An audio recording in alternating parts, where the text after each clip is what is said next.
வாழ்க்கையில் உச்சத்தை தொட்ட ஒவ்வொருவருக்கும் ஏதோ ஒன்று தங்களின் இலக்கை அடைய தூண்டுகோலாக அமைந்திருக்கும். சிலருக்கு அவர்கள் பட்ட கஷ்டங்களும் அவமானங்களும் கூட சாதிக்க வேண்டும் என்ற உத்வேகத்தை அளித்திருக்கும். அப்படி ஒரு தருணத்தை சந்தித்தவர்தான் அண்மையில் வெளியான SPM தேர்வில் 11 ஏக்கள் பெற்ற இப்போ புந்தோங்கைச் சேர்ந்த ருகேஷ் பிள்ளை சுரேந்திரன் பிள்ளை. தனது சக வகுப்பு மாணவி கேட்ட ஒரு ஏளனமான கேள்வி SPM தேர்வில் தன்னை 11 ஏக்கள் எடுக்க உந்துதல் அளித்துள்ளதாக கூறுகிறார் இவர். என் பள்ளிக்கூடத்தில் ஒரு சீன மாணவி ஒருத்தவங்க அவங்க கேட்டாங்க, தமிழர்கள் தானே, நீங்கள் என்ன செஞ்சிட போகிறீங்க? ஏன்னா அவங்க தான் முதல் வகுப்பு முதல்ல வருவாங்க எப்போதுமே. அவங்க என்ன பார்த்து கேட்டாங்க, நீங்கள் என்ன செய்ய போகிறீங்கன்னு. ஸோ என்னால் முடியும்னு நான் ஒரு நம்பிக்கையும் ஒரு கொள்கையை கொண்டு இன்னைக்கு இந்த இடத்த பிடிச்சிருக்கேன்.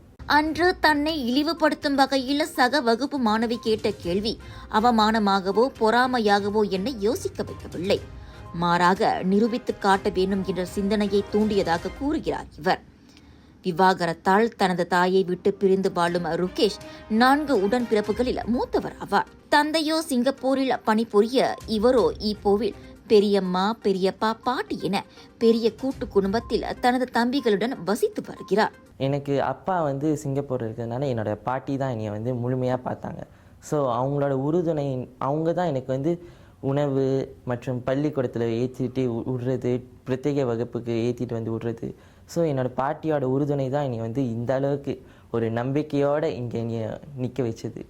மாணவர்களுக்கு கல்வி கற்க எத்தனை வசதிகள் ஏற்பாடு செய்யப்பட்டிருந்தாலும் நல்ல குடும்பச் சூழலே ஒரு மாணவருக்கு மிக முக்கியம் என்கிறார் ருகேஷ் பிள்ளையை தனது மகனாக அரவணைத்து வளர்த்து வரும் பெரியம்மா மலர் ரரசுராமன். இந்த கோவிட்னால எல்லா பேரண்ட்ஸும் அம்மா நான் படிக்கலம்மா, நான் டேப் பாய்க்கிறேன், நான் ஃபோன் பாய்க்கிறேன், ஆன்லைன் செய்ய போகிறேன், எனக்கு இந்த டிக்டாக்னால நிறைய பிஸ்னஸ் வந்துருச்சு, அதனால் நான் ஈஸி வே தேடுறேன், அதனால் அவங்க ஏர்ன் பண்ணோன்னே பேரண்ட்ஸ் அவங்கள கை விட்டுறாங்க. எனக்கு தெரிஞ்சிருக்கு அவங்கள கடைசி வரைக்கும் அவங்க என்ன அச்சீவ் எஜுகேஷனில் படிக்க முடியுமோ அதை அவங்க கைப்பிடிச்சி கூட்டிகிட்டு போனாவே போதும். எனக்கு தெரிஞ்சிருக்கும் சில நேரத்தில் அவங்க நினச்சிக்குவோம் நம்மளால் படிக்க முடியாது, இவ்வளோதான் நம்மளோட மூளை, அதுக்கு மேலே நம்மளோட மூளை வேலை செய்யாது அப்படின்னு நினச்சிக்கிறாங்க.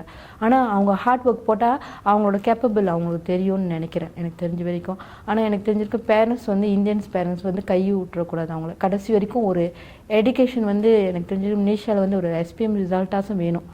மாணவர்கள் கல்வியில் ஆர்வத்துடன் படித்து முன்னேற வேண்டுமானால் அது மாணவர்களை மட்டும் சார்ந்ததல்ல, குடும்பத்தின் பங்களிப்பும் அதில் முக்கியமானது. அவ்வகையில் குடும்பத்தின் ஒத்துழைப்பு மற்றும் சுயமுயற்சி ஆகியவற்றால் சிறந்த தேர்ச்சி அடைந்துள்ள ருகேஷ் இனி தொடர்ந்து ரசாயன பொறியியலில் கல்வியை தொடர எண்ணம் கொண்டுள்ளார்.